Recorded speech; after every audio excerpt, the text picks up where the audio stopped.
Hola, bienvenidos, soy Montse Pardo y arrancamos Capital Empresa.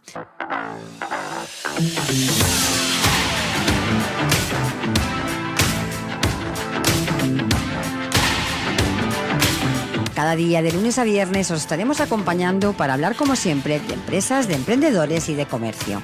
Sigue con nosotros la actualidad que rodea al sector empresarial de la mano de nuestros colaboradores e invitados. Economía, inversiones, nuevos proyectos, comercio, formación, nuevas tecnologías. Como siempre, Capital Empresa, dando voz a tus necesidades.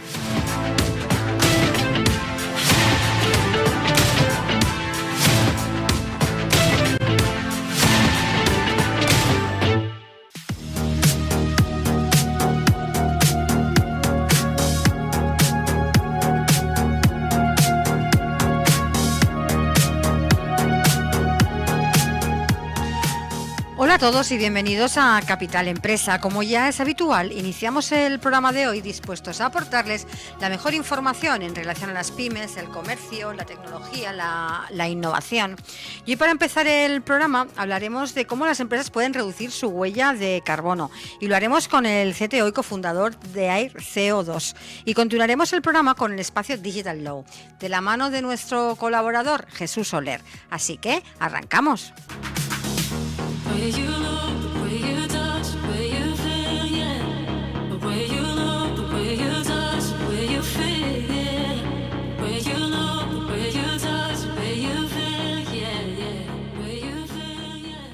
Estás escuchando Capital Empresa.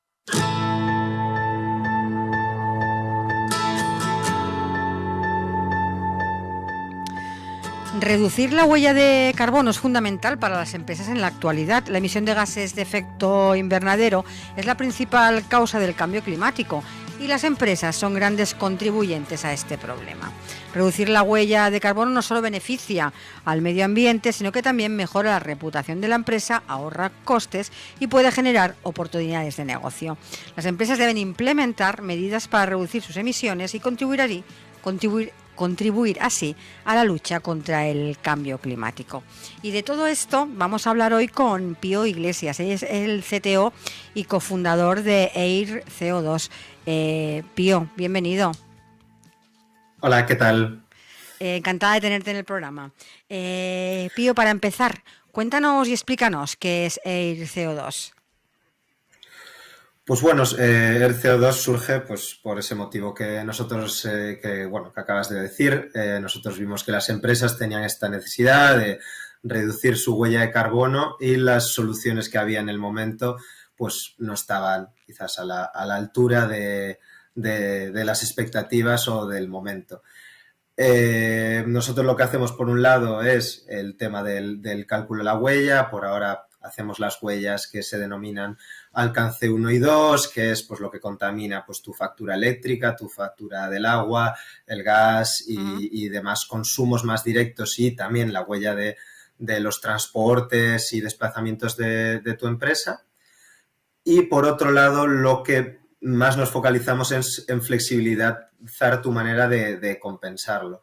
Ahora mismo las empresas, la gran mayoría, compensan su huella pues con proyectos de reforestaciones en el Amazonas y demás, y en la actualidad nosotros dijimos por qué no hacerlo con proyectos de aquí y proyectos que ni siquiera tengan que ser ni reforestaciones y demás, que puedan ser cualquier tipo de proyecto forestal, agrario y demás que mejore el entorno de la empresa.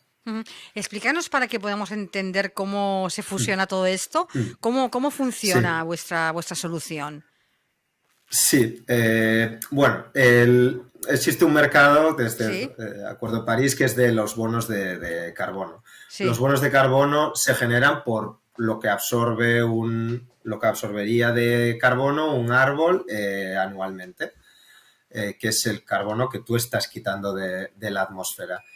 Actualmente hay un mercado obligatorio para ciertas empresas muy contaminantes y demás, en el que estos bonos salen de lo que decía. Tiene que ser un terreno que o se hubiese quemado en el pasado y lo está reforestando, o un terreno que haya cambiado su actividad, por ejemplo, que haya pasado de agraria a forestal, por ejemplo. Eso nos deja fuera prácticamente el 80%, 90% de la superficie forestal de España, que hay que seguir manteniéndola de alguna manera, o dar ciertos incentivos a ella, incentivos a la fijación de población en esas zonas y demás. Así que nosotros dijimos, ¿por qué no crear un mercado voluntario en el que nuestros bonos de carbono para las empresas que voluntariamente quieran reducir la huella surja de esto, del mantenimiento de estos bosques o proyectos forestales de diversa índole. ¿Cuáles son las principales ventajas que aporta vuestra solución tanto a las empresas como en este caso a los propietarios de un monte? Sí, nosotros, por ejemplo, para el propietario, muchos de ellos no tienen ningún incentivo por mantenerlo ahora mismo. Evidentemente, otros que se dedican pues a actividades madereras y demás, pues tienen uno. Pero bueno, hemos visto que incluso actividad maderera, muchas veces a 30 años, durante esos 30 años no se hace nada, así que se producen fuegos igual por mal mantenimiento y demás. Así que le generamos incentivos al mantenimiento y que puedan tener pues un monedero para poder gastar en mantener ese bosque y demás, hacer limpias y hacer el tipo de actividades que tienen que hacer para que eso pues ni arda ni le pase nada en un futuro cercano. Por parte de las empresas le estamos dando una solución mucho más flexible que las que tienen ahora mismo, porque evidentemente una vía es la reducción, que también la promovemos, por ejemplo, usar una compañía eléctrica menos contaminante, en ese caso pues también puedes reducirla, pero por este lado tú puedes hacer una acción que contribuye en tu entorno, además tu entorno más cercano. Por ejemplo, un proyecto que tenemos ahora mismo es que los ayuntamientos compensen su huella con los bosques de su alrededor, o sea, ayudando a los bosques de su alrededor. Entonces, pues nosotros nuestra idea principal, igual el claim, como se dice en este argot, es que tú puedas ver por tu ventana desde tu oficina en lo que estás ayudando, ¿no? Porque ahora mismo muchas empresas, pues lo que decía anteriormente, la mayoría de proyectos son Amazonas, también zonas por Indonesia y demás, que en realidad pues bueno, ese tipo de proyectos pues o nunca los vas a ver o con dificultad contribuyen a donde realmente radica la empresa. Quizá alguna de las personas que nos esté escuchando en este momento, que te esté escuchando a ti, piensa que esta solución solo es factible para una gran empresa. ¿Para qué tipo de empresa está pensado Air CO2? Nosotros trabajamos con empresas de todo tipo, comercios de todo tipo. Por ejemplo, estamos haciendo una actividad ahora con comercios de barrio en el que pues pueden compensar su huella con muy poquito, porque al final ellos también generan muy poquito, pero a nosotros nos da igual. Toda ayuda suma y toda ayuda suma también al propietario que sea, así que nosotros no ponemos limitaciones de entrada de ningún tipo, no hace falta que te compres el monte entero para poder compensar tu huella. También... Y cada uno con su nivel. La solución podría ser también para cualquier, por ejemplo, el ejemplo que pones, ¿no? Para cualquier tienda que quiera unirse a esta solución, perfectamente factible, ¿no? Sí, trabajamos con ayuntamientos, asociaciones de comercios, también, por ejemplo, lo que está muy de moda, que igual os habéis visto, son los eventos, por ejemplo, que por los eventos como la gente se desplaza y demás, pues mitigar la huella de eventos y demás. Perfecto. Pues ese tipo de actividades. Te preguntaba por el tipo de empresa, pero si hablamos de los montes, ¿tienen que cumplir algún requisito para poder formar parte de Air CO2? Bueno, en un principio los requisitos no existen muchos previos. Sí que es cierto que intentamos que los bosques tengan las mayores certificaciones posibles de FSC, de PFC, de diversidad pues forestal y animal, de fauna y flora, pero ahora mismo la barrera de entrada es ninguna. En realidad, los requisitos empiezan en el momento que empiezas a trabajar con nosotros. Nosotros lo que hacemos es vigilar la actividad de ese monte durante ese año, porque nosotros hacemos los contratos por cada año, y durante ese año que estás con nosotros, pues el bosque se tiene que mantener.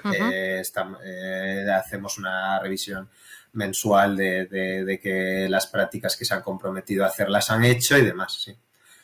Pero barrera de entrada, lo que decía, no hay. Simplemente estar dispuesto a cumplir a partir de que empieces a trabajar con nosotros. Si yo soy una empresa y empiezo a trabajar con vosotros para esta reducción, ¿no?, de la huella de carbono, ¿obtengo algún tipo de certificación, algo, ¿no?, que garantice que estoy cumpliendo con esa descarbonización?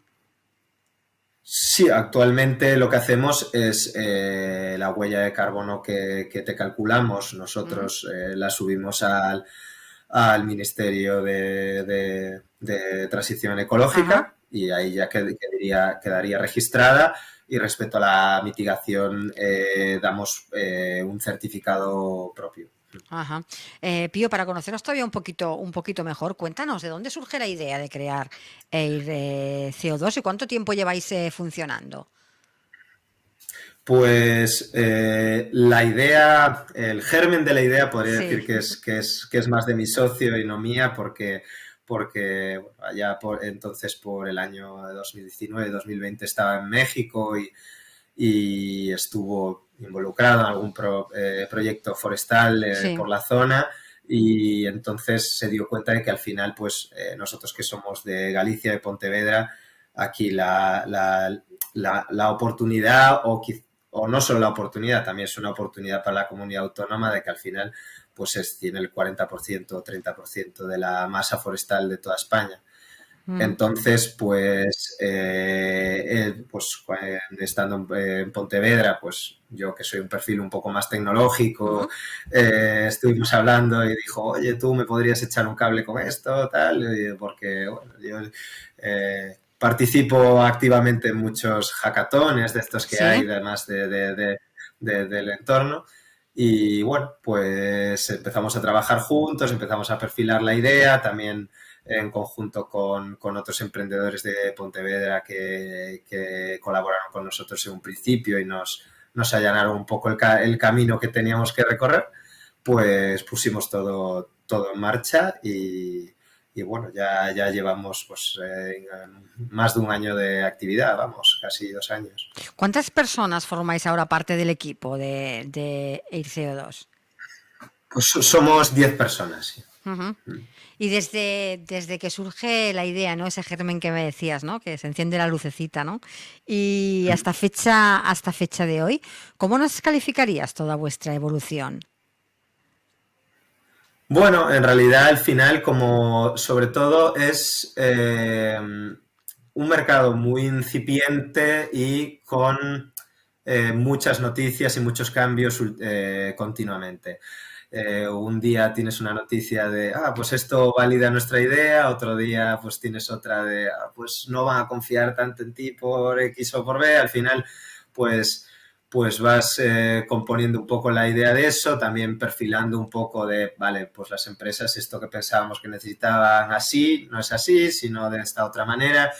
Así que al final, pues siendo una empresa de nueva creación, tiene esa flexibilidad y lo describiría con una total adaptación continua a las necesidades del negocio, del cliente y también de la norma, de la norma por parte del Estado. Pío, ¿cuál es vuestro modelo de negocio? Pues nuestro modelo de negocio es simplemente nos quedamos con una pequeña comisión de esas transacciones con los propietarios forestales. Y por otro lado, en el cálculo y reducción de la huella, pues es mediante una anualidad. Mediante una anualidad te calculamos la huella de la empresa durante todo el año y es ese pago. ¿Y por qué optáis por compensar, ¿no?, en proyectos de gestión forestal sostenible en lugar de reforestar?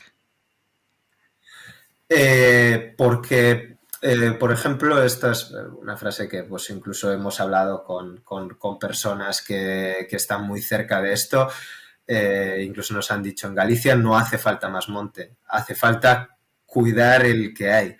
Y cuidar el que hay es un paso muy importante porque, bueno, incluso lamentablemente episodios como el que han sucedido en Asturias no hace muchos meses, Sí. pues es por el mal mantenimiento de lo que hay.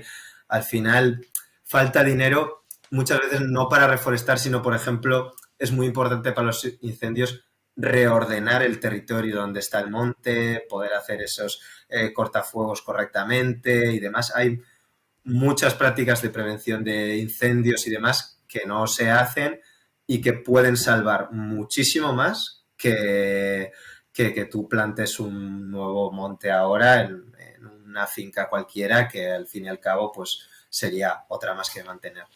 Ujú. ¿Qué acogida está teniendo vuestra solución, tanto en empresas como en propietarios de montes?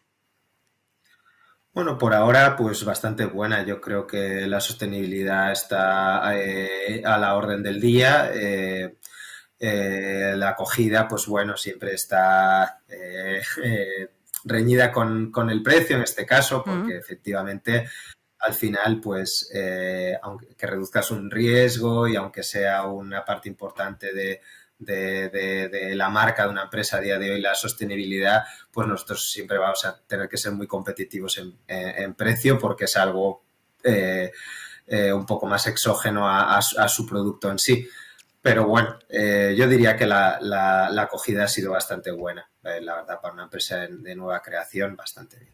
¿Crees que las empresas ya están suficientemente concienciadas con la necesidad de reducir, la necesidad tan importante de reducir la huella de carbono, o todavía hay que ir evangelizando?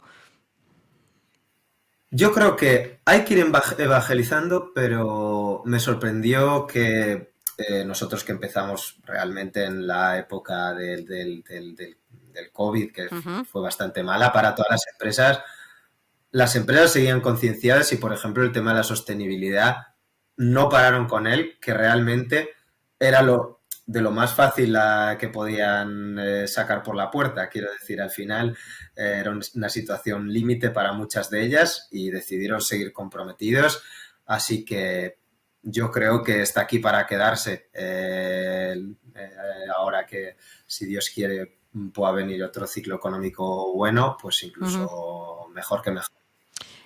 Pío, ya para ir finalizando y centrándonos en EIR CO2, ¿cuáles son ahora vuestros próximos objetivos? Pues nuestros próximos objetivos es seguir muy de la mano de las nuevas normas que salen, porque parece ser que pueden venirse nuevas cosas que puedan validar aún más nuestra propuesta. Intentar crear nuestro primer certificado hecho por aceptado por la ENAC. Sí. Y luego pues continuar llegando a todos los círculos de comercios, de empresas y diversos clústeres de España con nuestra idea, intentando que incluso en conjunto muchos puedan participar de esto. Pío, ahora sí, para finalizar, para aquellas personas que nos están escuchando, que quieran más información, directamente contactar con vosotros para que les expliquéis un poco mejor vuestra solución, déjanos una página donde os encuentren fácilmente. Sí, tenemos una página que es arco2.earth, .tierra en este caso, y ahí en arco2.earth podéis encontrar toda la información. Hay varios formularios de contacto, información acerca de lo que hacemos y pues el acceso también que pronto estará disponible también a comprar incluso entre particulares estos créditos de carbono de cada monte. Pues Pío, muchísimas gracias por haber participado en nuestro programa para presentarnos vuestra solución para algo tan importante para las empresas como es reducir la huella de carbono. Muchísimas gracias. Nada, muchas gracias a ti por invitarnos y bueno, abiertos a cualquier oportunidad o persona que esté interesada. Muchas gracias. Gracias a ti, Pío. Un saludo. Adiós. Hasta luego. Estás escuchando Capital Empresa, un programa dirigido al comercio, la pequeña y mediana empresa y a los emprendedores. Capital Empresa, donde damos voz a tus necesidades.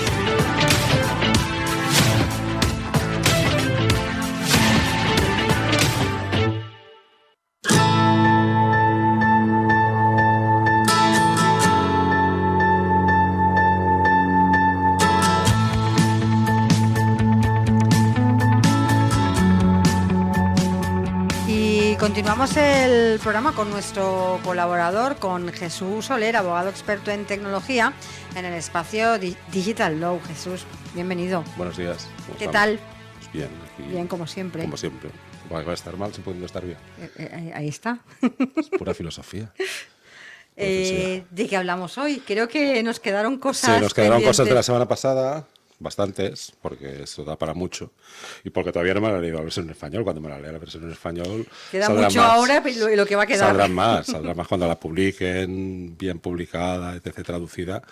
Veremos a ver qué es lo que nos hemos perdido de la versión inglesa a la versión española. Pero bueno, ahí todavía tenemos bastante tela que cortar. Pero tenemos que empezar por las noticias de estos días. A ver. No son buenas. ¿No son buenas? Sí, son buenas. Ah, bueno. Bueno, son buenas, son curiosas. ¿Te acuerdas que Italia había prohibido el chat GPT? Salió en todas partes, ahora España lo va a investigar, Alemania, tal igual. Pero en ningún sitio han dicho que Italia ya lo ha aprobado. Sí. No ha salido en ningún sitio. Italia lo ha aprobado, han modificado un par de cositas de privacidad, han hecho unos cambios, ahora parece que tiene más transparencia, que dan más derechos a la gente, que en teoría protegen más a los menores, se puede bloquear, puedes bloquear incluso que utilicen tu historial de preguntas para nutrir al chat, lo cual tampoco tiene mucho sentido. Bueno, pero desde el punto de vista de privacidad, si el chat fuera inteligente, pues cogería y te haría un perfil por las preguntas que haces. Sí, claro, eso es verdad. Claro, entonces dices, hay gente que no le gusta porque vete a saber qué preguntas hace, ¿no? Y qué es lo que le pregunta y cómo lo hace. Eso en teoría ahora lo puedes bloquear, sale un iconito, una cosa, y puedes bloquear que utilice para aprender, que en teoría es lo que está haciendo el chat GPT ahora. Ahora lo han abierto al público para que aprenda y para que tenga más conocimiento de qué tipo de preguntas y cómo enfocar las preguntas y cómo enfocar las respuestas, ¿no? Bueno, de hecho, eso es el funcionamiento normal de una inteligencia artificial. Sí, que no hay que darle muchas vueltas. Que es artificial, pero no es inteligente. Sí, claro. Había un filósofo el otro día que hablaba sobre inteligencia artificial y dice, pues sí, son artificiales, vale, pero inteligentes no. Dice, porque la inteligencia se denota con la teoría socrática. Digo, ¡guala! Y Madre claro, mía. sí, donde lo que hace es preguntar y dudar. Eso denota que es inteligente. Cuando solo suelta respuestas, es una enciclopedia. Sí. Con lo cual dices, vale, pues sí, tienes razón. O sea, la inteligencia se demuestra con la duda, no con la respuesta. Es verdad. Entonces dices, llamamos inteligencia artificial, dices, pero inteligente hay poco. Es verdad, mirado desde este punto de vista. Sí, no dices, sí, pero te lo planteas porque todo el mundo, inteligencia artificial, machine learning, no sé qué, dices, pero a lo mejor tampoco es tan inteligente. Claro. O sea, que yo me pregunto, me contesta de todo. Es la Wikipedia, pero... Pero te plantea alguna cuestión interesante, ¿no? No, nada, cero. Entonces, claro, tiene que aprender la forma de responderte, cosas que al final busca por la red o busca por su conocimiento y te lo responde. ¿Qué te da? Es una fuente de conocimiento. Sí. Ya está. Una macroenciclopedia o un macro buscador. Como estaban los metasearchers al principio, pues ahora es un metasearcher, pero que conversa de alguna forma. Pero bueno, esa es una. Y la siguiente es que resulta, hoy había una polémica en un periódico porque a través de un hilo de Twitter de unos abogados que son de nuestra sección en el Colegio de Abogados, resulta que, no sé si te has fijado, pero en los ferrocatas, cuando pone el aviso de videovigilancia, hay un iconito al lado como de sonido. Ah, no me he fijado. Oh, fíjate. Pues el iconito dice que la Generalitat, los ferrocatas o ferrocarriles de la Generalitat, graban el sonido en los trenes. Ah. No lo había visto nunca, Pues de verdad, no me he fijado. Fíjate que el icono ahora es una cámara y al lado unas ondas de sonido. O sea, hay otros que Puede ser que lo haya visto en algún sitio. Hay otros, hay en sitios donde se graba imagen y sonido y pone un pedazo de micrófono, con lo cual enseguida lo ves. El de la Gene pone una cámara y unos iconitos como de sonido, ¿no? Sí, como unas tres ondas ondas, así, sí. sí. Dices, ¿y esto qué es? Pues graban el sonido. O están preparados para grabar el sonido, porque tú llamas a la Generalitat y le pides información, como lo ha hecho un compañero, y dice, no, que no grabamos, pero los trenes están preparados ya, los nuevos, los viejos no tienen tanto sistema, porque ya está instalado todo, pero los nuevos ya estarán preparados para grabar sonido. Y eso no es proporcional. ¿Pueden grabar cualquier conversación dentro de un tren? En un tren, en los ascensores de subida y bajada, en los andenes. Y No sé, mira me su parece política un de poco. privacidad y efectivamente lo pone. Que pueden grabar imagen y voz por motivos de seguridad. Pero claro, eso no es proporcional. Porque claro, tú puedes grabar la imagen para ver si alguien se ha caído, ha habido violencia, ha habido algún acto vandálico, etc., ¿vale? Pero una Pero conversación. una conversación dentro de un tren... Rózalo. No, roza no, es ilegal. No roza nada. Se da de lleno, ¿no? No roza nada. Es desproporcionado, es ilegal, etc. O sea, vale que estén preparados, vale que lo anuncien, vale que lo informen. Vale, porque yo privadamente puedo hablar contigo de lo que me dé la De la que gana. me dé la gana. Sea legal o no legal, mientras sea una conversación privada. Equilicua, exacto. Claro. Y encima, bueno, lo grabarán 30 días. Es ilegal. Vale. Es desproporcionado. Este compañero habló con los ferrocarriles. No, que no grabamos, pero ya lo anunciamos porque los trenes más modernos ya están preparados para poder hacer no sé cuándo, no sé qué, y los sistemas que estamos instalando lo hacen. Ah, parece curioso. No, parece muy feo. Curioso, no, es feo. Primero que es desproporcionado. Luego me gustaría ver cómo han hecho la evaluación de impacto para instalar este tipo de cámaras. Porque cuando tú instalas sistemas de grabación masivo, hay Sí. una cosa que hay que hacer que se llama evaluación de impacto. Explícanos qué es. La evaluación de impacto es evaluación de impacto en la privacidad o en los riesgos de la privacidad. Donde dices cómo lo tratas, con qué medios, por qué lo tratas, con qué base de legitimidad y cuáles son los riesgos que se corre la persona, el individuo, el usuario, sobre su privacidad. Entonces, si los riesgos son desproporcionados, esa evaluación de impacto sale negativa o riesgo alto. Claro. Si el riesgo es alto, lo que se dice es que tienes que avisar o comentárselo a la Agencia de Protección de Datos para que te diga si es viable o no es viable ese tratamiento. Si el riesgo es medio o bajo, tú puedes asumir el riesgo o puedes minorarlo para que sea bajo. Pero grabación de audio es riesgo alto, no, lo siguiente. Lo siguiente de actos. Es que no veo el sentido Y tienes que tampoco, hacer también un juicio de proporcionalidad. El juicio de proporcionalidad es un juicio que lo impuso como criterio el Tribunal Constitucional, donde dice que es proporcional, es necesario primero ese tratamiento, yo creo que no. ¿Es proporcional a lo que intentas evitar? Yo creo que tampoco. ¿Hay otros medios que vulneren menos la privacidad o que sean menos gravosos que ese? Hombre, de sí, el vídeo, que ya lo tienes. Claro. Con lo cual el juicio de proporcionalidad per se para hacer esa evaluación de impacto se cae. Es que lo de la conversación. Claro. De tela. Tenemos la tela. Pues sí, fíjate que los cartelitos de los trenes Ahora miraré, porque pone... en ese precisamente no lo había visto. Pues sí, corría por Twitter y hoy lo ha reflejado un periódico online y he hablado con los compañeros y sí, sale, si te fijas ahí, el letrerito, pum, en la cámara, clac, ferrocarriles de la Generalitat. Pero claro, los ferrocarriles de la Generalitat, aparte de los trenes donde se pueden hacer cualquier tipo de conversación, los usuarios, Claro. están los ascensores, los andenes, las dependencias, todo. Bueno, veremos. ¿Y contra esto se puede hacer algo hasta que un ciudadano no...? Pues sí, que como esto ya está corriendo y ha salido en prensa, supongo que llegará a la autoridad catalana, que es la que debe controlarlo, y dirá, eso no es legal. Y le obligarán a quitarlo. Vale, pues esperaremos a ver si Le obligarán a pasa quitarlo, esto, ¿no? exacto. Yo creo que ahí la autoridad Este es un caso claro, ¿no? La autoridad catalana tendría que actuar de oficio más que con el chat GPT y otras cositas de estas raras, ¿no? Que ahí sí que incide directamente en la intimidad de los usuarios, que cada día lo cogen millones de personas, los ferrocarriles. Y se mantienen miles y millones de conversaciones. De todo tipo. Exactamente, de todo tipo. Imagínate, es el gran hermano, otra vez, ¿no? Sí. Nos controlan. Imagínate que lo quieran controlar para otros fines.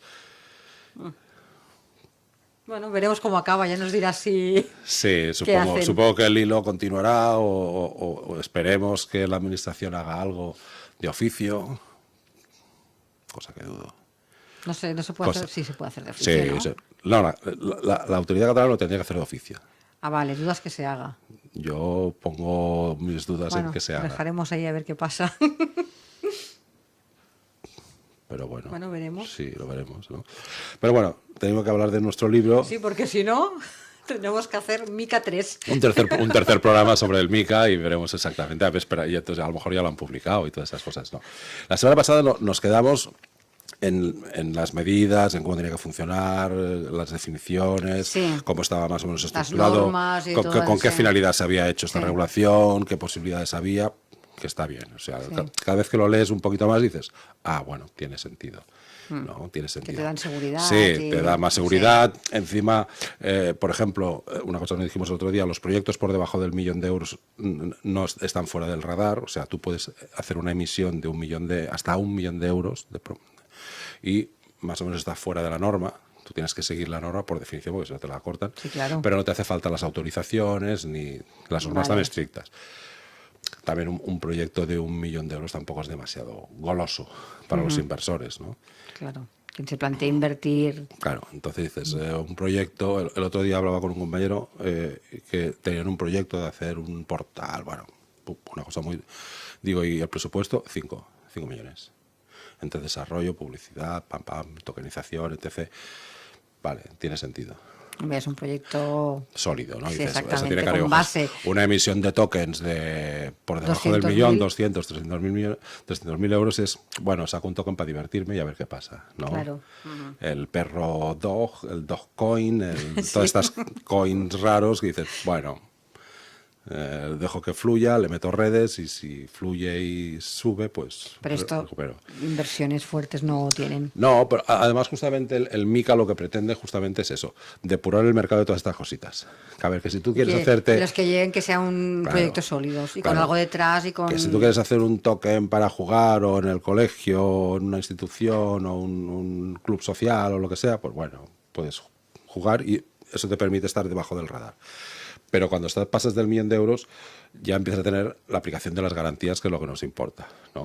La primera garantía para mí es que ya te exigen un capital mínimo, que no es mucho, pero te exigen 50.000, 120 o 150.000 ya de tener de base.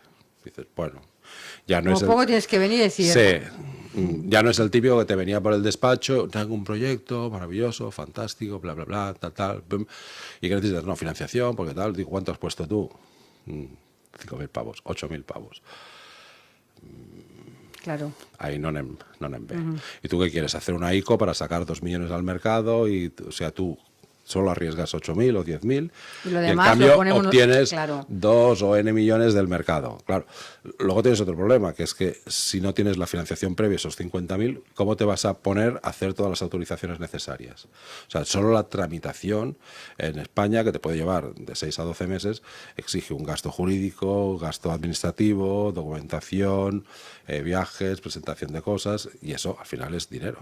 Son horas Sí, claro. de funcionamiento y es dinero. Por ejemplo, una tramitación normalita y sencilla, el Liechtenstein son 50.000 euros de gastos jurídicos. De las sencillas. Si vas a Suiza, sube, porque el banco te cobra unos costes administrativos más altos. Claro. Entonces, lo quieres hacer una inscripción en España, CNMV, Banco de España, generar toda la documentación y tal, eso son horas de revisión, de viajes, de llamadas. Claro, como mínimo eso tienes que tener. Claro, eso ya lo tienes que tener. Entonces, ¿para qué te vas a lanzar un proyecto que no tienes ni 50.000 pavos? La idea será maravillosa. Pero, Claro, necesitas más base y más claro, solidez. tú también te tienes que arriesgar en algo, ¿no? Porque si no, un emprendedor que arranca con 5.000 pavos, ¿cómo quiere llevar un proyecto de este tipo? Es que no son de fiar, ¿no? Entonces, muy importante, recursos propios. Si no empiezas con recursos propios, Nada. olvídate. Lo siguiente que tiene que hacer es que el white paper está normativizado. El white paper es el folleto de emisión Sí. en cripto, hablando en criptos, que ya se ha quedado institucionado, que se llama white paper. Venga, fantástico. Folleto de emisión para fondos establecidos, emisiones y bancos normales, white paper para criptos, que está muy bien. Pero ahí el white paper ya tiene que seguir un protocolo. Yo en los primeros cursos, hace ya mucho tiempo que daba sobre criptos, ya decía que el white paper es un contrato entre el emisor y el receptor y el consumidor, donde tienes que enseñar absolutamente todo, porque es lo que te va a decir exactamente cuáles son tus compromisos. Y evidentemente lo que dicen es que tienes que describir exactamente cuál es el proyecto Y los participantes, y hablamos ayer el otro día de que los participantes además tienen que ser honorables, Exactamente, sí. conocidos, expertos, etc. Y eso lo tienes que poner, pum, en el white paper, lo primero. O sea, ya no sirve el link del LinkedIn. No, hay que dejar currículum. Una fotito y el LinkedIn, no. Hay que enseñar la patita de verdad. Tienes que explicar toda la descripción del proyecto. Descripción del proyecto, sobre todo habla del tokenomics.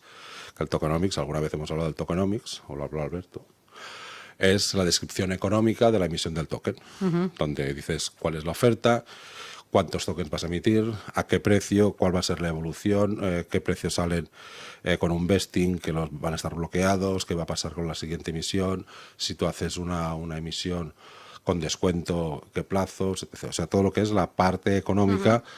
Y como llevas toda una parte económica, tienes una obligación muy importante, términos y condiciones de cara al consumidor, como si fuera cualquier otro producto que está sometido a términos y condiciones. Y ahí estamos sometidos a la ley de consumidores y usuarios. O sea, tú no puedes hacer publicidad engañosa, todos los datos tienen que estar refrendados, tienen que ser ciertos. Lógicamente, cuando llegue al emisor, llegue a la CNMV o al Banco de España, ese tokenomics, que son contables y economistas, lo van a revisar que cuadre o no cuadre, que tenga sentido.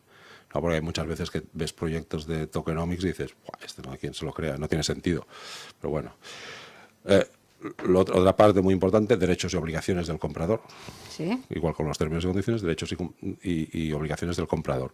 De mantenimiento, cómo van a poder ejercer sus derechos, y eso es muy importante. En la plataforma tiene que haber un sistema de ejercitar derechos, que es lo que no encontrábamos antes.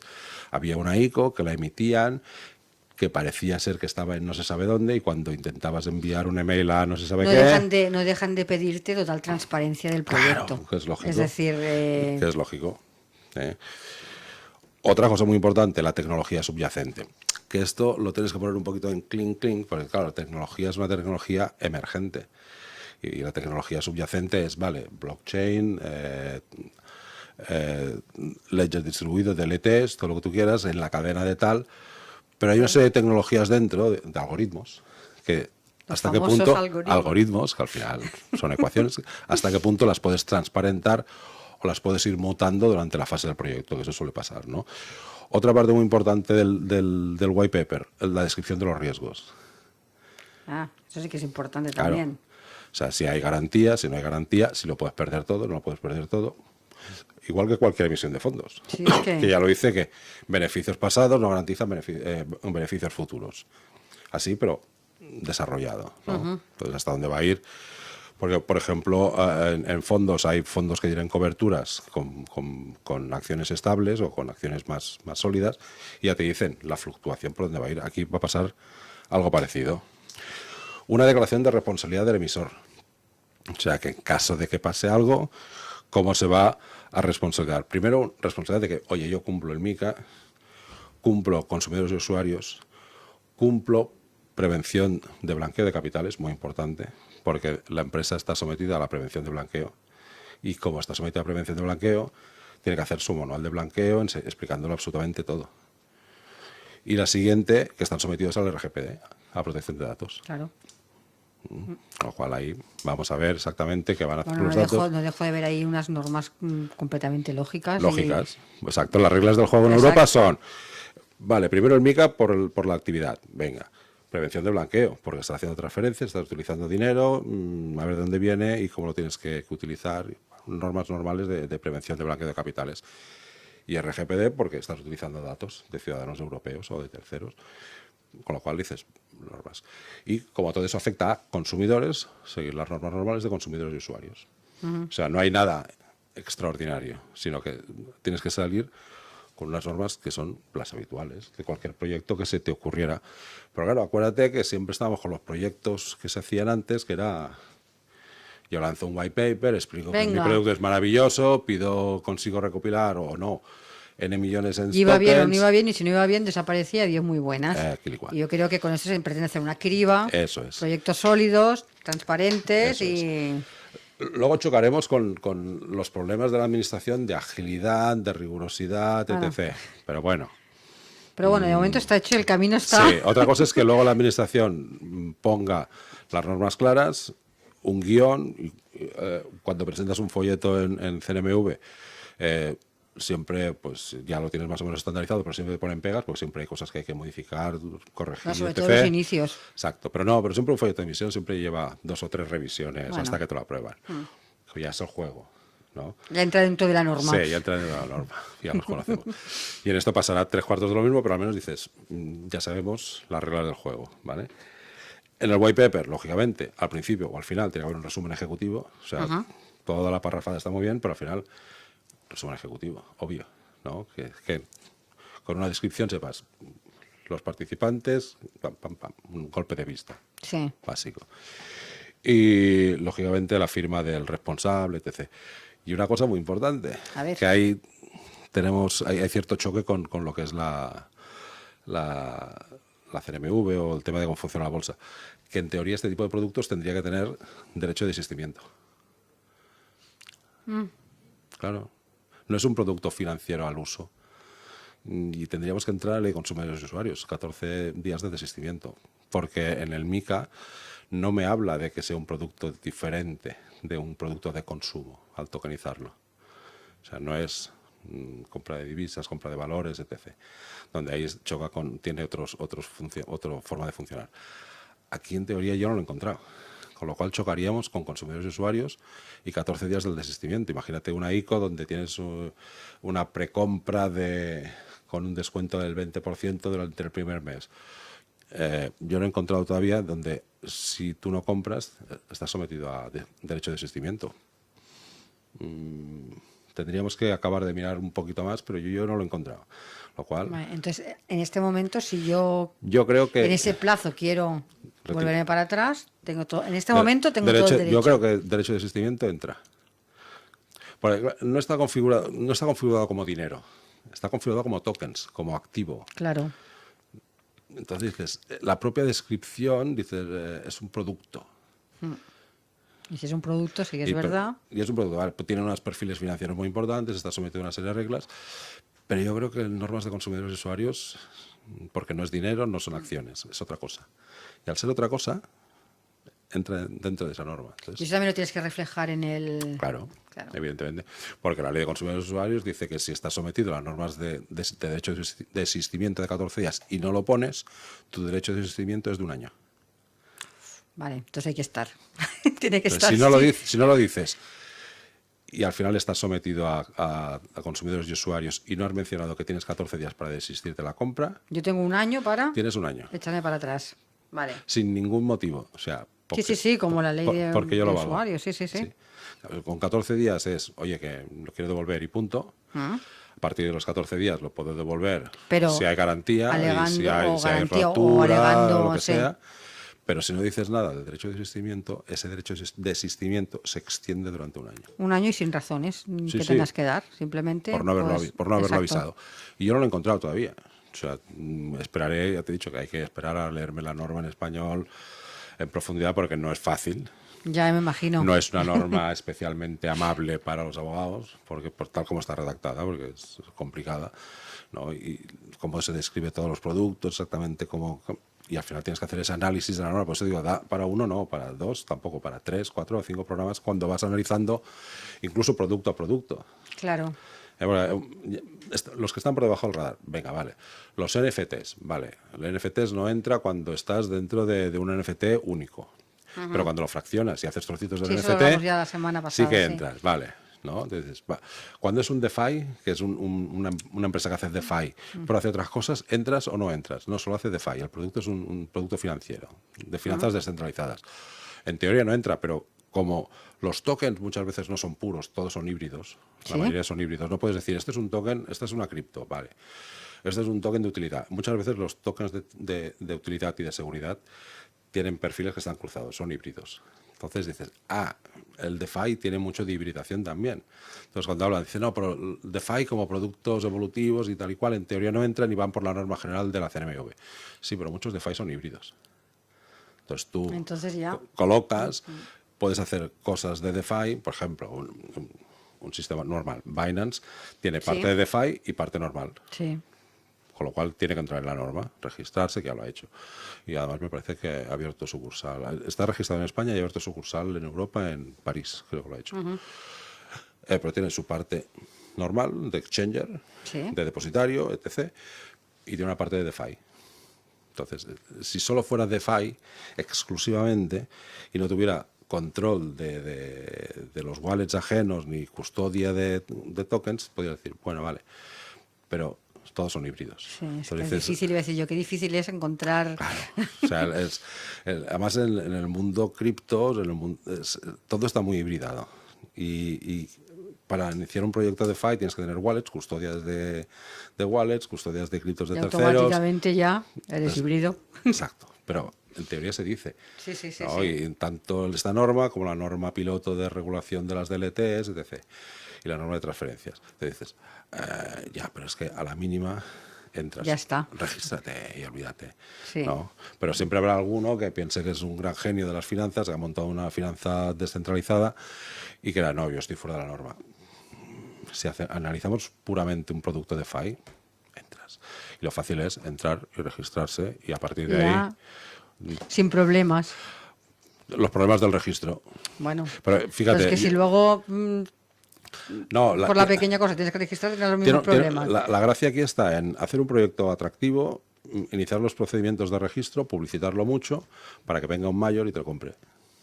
Sí, claro. El secreto ya nos lo ha dicho. El truco es porque al final te vas a encontrar que todas las grandes plataformas de bolsa, de valores, de gestores y bancos, al final van a comprar o absorber plataformas de este tipo. ¿Por qué? Porque ya tienen la infraestructura montada y el conocimiento. ¿Para qué voy a generar yo formar gente si puedo absorber proyectos que ya funcionan y darles una vuelta? Lo más fácil. Ya veremos. Este año va a ser absorciones, compras, posicionamiento de los mayores de bancos y de gestoras en el producto.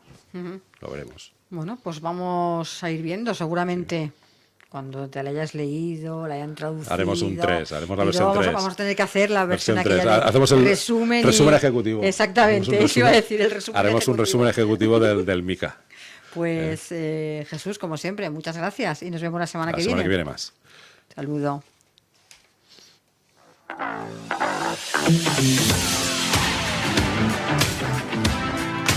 Y hasta aquí nuestro programa de hoy, como siempre. Muchas gracias por acompañarnos. Les recuerdo que les espero de nuevo mañana con nuevos temas, más colaboradores y nuevos invitados aquí en Capital Empresa. Hasta mañana y feliz día.